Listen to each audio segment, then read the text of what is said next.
Bismillahirrahmanirrahim. Alhamdulillahirabbil alamin. Allahumma sholli ala sayyidina Muhammad wa ala ali sayyidina Muhammad. Assalamualaikum warahmatullahi wabarakatuh. Halo teman-teman, apa kabar semuanya? Semoga teman-teman selalu dalam lindungan Allah Subhanahu wa taala. Amin ya rabbal alamin. Alhamdulillah, di video kali ini saya mau membacakan DM nih ya dari teman kita. Nah, ini kemarin teman kita itu langsung komen di YouTube ini ya.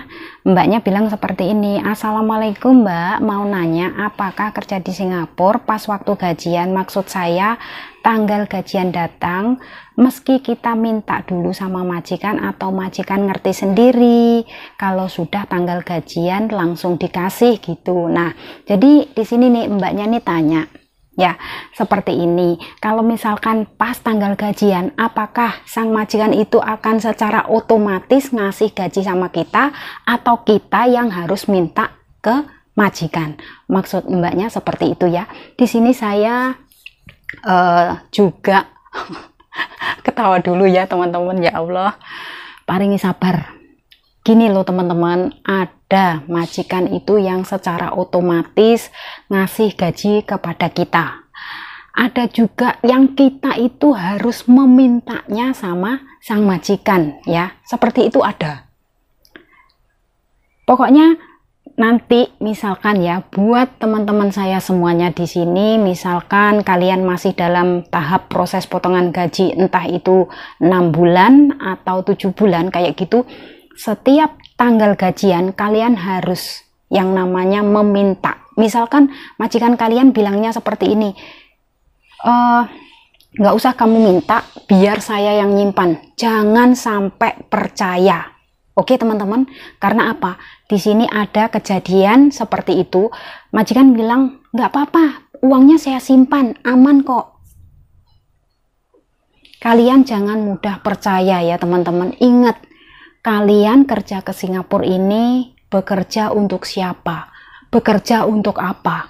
Kalau kalian bekerja tapi kalian nggak menerima hasil, maksudnya di sini kalian nggak nompo hasilnya, nggak ngerti rupane duit koyo opo, nggak bakal ada semangat kerja.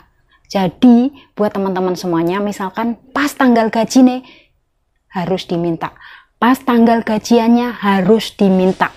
Ngomongnya yang baik-baik. Misalkan ya, majikan kalian tuh orangnya sensitif ataupun orangnya ibaratnya apa ya, nggak sabaran kayak gitu ya, ngomong pelan-pelan.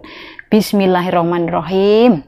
Mem, hari ini hari gajian saya mau minta gaji saya. Nah, ngomongnya seperti itu. Ya, di sini kalian jangan sampai yang namanya gaji itu disimpan oleh sang majikan. Pokoknya kalau bisa setiap tanggal gajian harus diminta ya Mbak ya. Karena ingatlah bahwasanya misalkan kalian punya sisa potongan itu hanya 50 atau mungkin 100 kayak gitu ya. Berapapun sisa potongannya harus diminta. Ngomong saja, karena uang ini akan saya kirim untuk keluarga yang ada di Indonesia. Ngomong aja seperti itu Mbak ya. Jangan kalian merasa malu atau nggak enak. Biasa ya orang Indonesia seperti itu, saya paham karena saya juga orang Indonesia. Jadi di sini itu kebanyakan memang orang Indonesia masih punya rasa malu ya, masih punya rasa nggak enak mau minta gaji. Loh, itu kan hak kita toh Mbak. Jadi kita di sini tuh hilangkan rasa malu, hilangkan rasa nggak enak ya. Yang penting itu adalah hak kita. Dan di sini buat teman-teman semuanya, misalkan kalian nanti sudah finish kontrak ya, saya akan membahas tentang hak-hak juga sebagai seorang TKW di Singapura. Setelah finish kontrak 2 tahun, misalkan kalian nggak pulang ke Indonesia, langsung melanjutkan kontrak dengan majikan yang sama ya. Jadi kalian nanti bakalan menerima uang tiket ya, uang tiket plus uang OT atau uang lembur selama 2 minggu. 2 minggu ini adalah separuh dari gaji kalian. Paham kan Mbak ya? Maksud saya di sini misalkan gaji kalian itu $600, jadi separuhnya adalah 300. Jadi uang tiketnya misalkan ke Surabaya itu adalah 350 plus 300, jadi semua totalnya $650. Misalkan mbaknya nggak mau pulang, nggak ngambil cuti, langsung melanjutkan kontrak dengan sang majikan, dengan majikan yang sama, seperti itu. Tapi di sini buat teman-teman saya semuanya, misalkan ingin melanjutkan kontrak ya, kalian itu mbok yo menawar gaji toh mbak ya, ojo sok manut, ojo gampang manutan. Misalnya cuman dinaikkan gaji itu 20, naikkan gaji itu 50 gitu loh ya, itu paling rendah itu 50. Karena apa, di Singapura nih semuanya serba mahal teman-teman, nggak ada yang murah ya. Dan di sini saran saya buat kalian semuanya, misalkan kalian sudah sampai di Singapura, ayo belajar bahasa Inggris, sangat penting sekali buat kalian semuanya. Misalkan kalian itu sudah lama kerja di Singapura dan bisa bahasa Inggris, nanti akhirnya kalian itu bakalan gampang banget untuk mencari majikan bule. Karena apa? Di sini loh teman-teman, kalian misalkan kalian mendapatkan majikan bule, itu kalian bakalan merasa freedom banget. Gimana Mbak Asih kok bisa dikatakan freedom? Ya, karena setiap minggu libur, setiap tanggal merah juga libur, dan gajinya juga besar Mbak ya. Jadi di sini buat teman-teman semuanya, misalkan ada libur, kalian bisa ambil yang namanya sekolah bahasa Inggris, nggak perlu datang ke Siglap. Di City Plaza juga ada yang namanya belajar bahasa Inggris, itu ada di lantai 2 ya Mbak. Nanti hari Minggu insya Allah akan saya foto itu tempatnya untuk sekolah. Di sana semuanya adalah mbak-mbak Indonesia ya. Mau belajar bahasa Inggris ada, mau belajar tata rias ada, mau belajar gitar ya, main musik ada. Pokoknya komplit. Nanti insya Allah hari Minggu akan saya carikan informasi selengkapnya ya. Jadi di sini nggak perlu yang namanya kalian harus datang ke Siglap, dari Paya Lebar turun naik bus lagi, nggak perlu ya Mbak. Di City Plaza sudah disediakan, di sana juga ada temennya banyak sekali ya. Jadi di sana nanti misalkan mbaknya sudah selesai belajar bahasa Inggris, itu masih dikasih makanan, dan setiap 2 minggu sekali akan diajak ke rumahnya gurunya itu loh. Akan di sana itu akan diajak makan-makan kayak gitu, kayak party kayak gitu loh Mbak ya. Jadi di sini itu kalian misalkan ada liburan, manfaatkan ya waktu yang benar-benar kalian itu libur itu nggak sia-sia. Ya ada juga sih yang liburan itu nongkrong di bawah pohon, ada juga yang kelayapan sampai kemana-mana kayak gitu. Yang namanya orang ya, orang tuh kalau sudah capek pengennya cuman hiburan dan hiburan. Tapi mungkin mbaknya yang masih muda-muda nih ya, yang masih berumuran 20 naik ke atas kayak gitu kan masih muda. Nah waktu ini gunakan untuk belajar, menimba ilmu ya. Nanti insya Allah kalau mbaknya kepengen lagi kerja ke Singapura, mau cari majikan tuh karena mbaknya sudah menguasai bahasa Inggris, jadi mbaknya bisa mendapatkan majikan bule ya. Dan di sini buat teman-teman semuanya, misalkan nih ya, kalian nanti sudah sampai di rumah majikan, terus menemui masalah apapun di dalam rumah majikan, kalian harus berani yang namanya speak up, berbicara. Jangan hanya diam, jangan hanya manut. Karena apa? Kalau kalian sampai diam, sampai manut, diam kayak gitu, nggak ngomong ya, alias kalian itu cuman misalkan nih kalian nggak berbuat salah tapi kalian selalu dipojokkan, ibaratnya ya, berarti majikan ini ngetes ini anak saya tes, coba berani ngomong apa enggak, kayak gitu. Ada majikan yang seperti itu. Jadi bukannya di sini itu saya ngajarin kalian untuk melawan majikan, itu bukan, tapi di sini saya mengajarkan harus berani speak up. Misalkan kita itu benar-benar dalam posisi yang benar kayak gitu ya. Jadi di sini saya itu benar-benar yang namanya memberi arahan.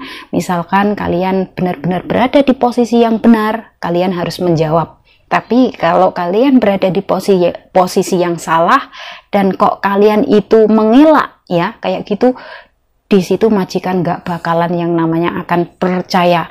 Di situ majikan bakalan nggak suka, benci banget sama kalian. Di situ majikan bakalan hilang kepercayaan. susah banget ya, karena yang namanya kita bekerja ngikut majikan di mana-mana sebenarnya sama Mbak, tergantung kitanya aja apakah kita itu benar-benar, ya semuanya tergantung diri kita, pinter-pinternya diri kita sendiri ya, pinter-pinter ngatur semuanya, karena setelah kita sampai di rumah majikan semuanya pekerjaan itu yang menghandle tuh kita. Tapi ada juga yang majikan baik hati, masih mau mengulurkan tangan ya, masih mau membantu, mbah raketang arep masak-masak ya, nggak mungkin membantu untuk mencuci piring atau apa, ada toh majikan yang baik hati ya. Oke, dan di sini misalkan buat teman-teman ya, karena tadi juga ada yang tanya, jadi saya bahas sekalian di video ini. Kalau mau buka rekening bank BNI, kalau bikin M-Banking itu bagaimana Mbak? Kalau M-Banking ya Mbak ya, kalau soal bank BNI ini harus pakai nomor Indonesia. Jadi misalkan Mbaknya buka rekening BNI di Singapura dan Mbak langsung mau bikin M-Banking, itu harus menunggu Mbak setelah pulang cuti ke Indonesia. Di sini nggak bisa proses. Di sini sudah pakai nomor Singapura. M-Banking harus menggunakan nomor Indonesia ya, seperti itu. Jadi apa toh Mbak kegunaan kita membuka rekening BNI itu? Jadi manfaatnya Mbak, kita itu menabung ya. Selain menabung, kita juga bisa transfer BNI ini dari ATM BNI yang ada di MRT Raffles Place sana ya, ke ATM yang ada di Indonesia dengan ongkos yang sangat-sangat murah sekali ya. Kadang ongkosnya cuma 3.000, kadang 4.000, tergantung berapa banyak, berapa besar uang yang kita kirim ke ATM itu ya, seperti itu. Jadi di sini buat teman-teman semuanya, misalkan kalian berpikir ribet banget buka bank BNI, harus begini, nggak ada yang ribet. Kalau kalian mau belajar, semuanya akan terasa mudah. Dan dari situ kalian akan menjadi lebih semangat kalau kalian punya tabungan pribadi. Tapi kalau kalian cuma bekerja dan kalian nggak punya tabungan sendiri, dari situ kalian nggak bakalan semangat. Jangan sampai kalian itu kerja di sini, hasilnya kalian tabung ke rekening suami, ke rekening ibu, ke rekening bapak. Nggak aman Mbak, meskipun itu keluarga sendiri. Ada kejadian yang menimpa pada teman kita. Kerja di sini, terus nabungnya di rekening suami. Setelah pulang ke Indonesia, akhirnya apa yang terjadi? Bertengkar, akhirnya perang dunia. Mbaknya balik lagi ke sini nangis, ajur. Kalau seperti itu siapa yang akan susah? Diri kita sendiri toh Mbak, gitu. Jadi di sini buat teman-teman saya semuanya ya, kalian jangan sampai yang namanya mengalami kejadian yang sama dengan teman yang ada di Singapura sini. Karena apa? Mereka berpikir nanti takut saya buka bank BNI, kalau ada uangnya banyak nanti akan dibobol sama orang yang pintar. Kan yang ada di Indonesia kan kabarnya seperti itu, ada uang di bank akhirnya kebobolan. Enggak semuanya Mbak ya, itu bisa kebobol atau enggak itu juga kalian mungkin dari proses apa, saya sendiri juga nggak tahu, maaf banget ya. Tapi alhamdulillah selama ini saya buka rekening kan sudah lama ya, sudah ada 4-6 tahun saya pakai bank BNI ini, alhamdulillah aman ya. Jadi di sini buat teman-teman saya semuanya, pokoknya kalian wajib yang namanya buka rekening pribadi.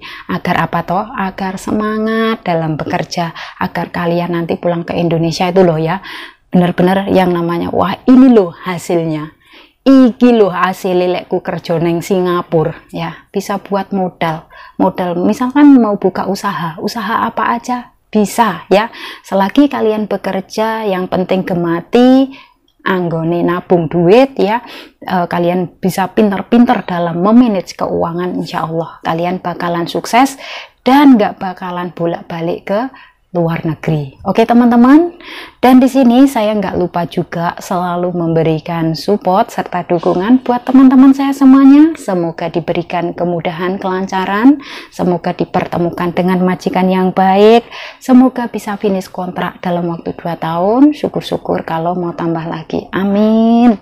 Dan nggak lupa juga buat teman-teman saya semuanya yang saat ini masih ada di PT ataupun di rumah, sabar nggih Mbak, ikutin prosesnya, semuanya berproses sama seperti itu.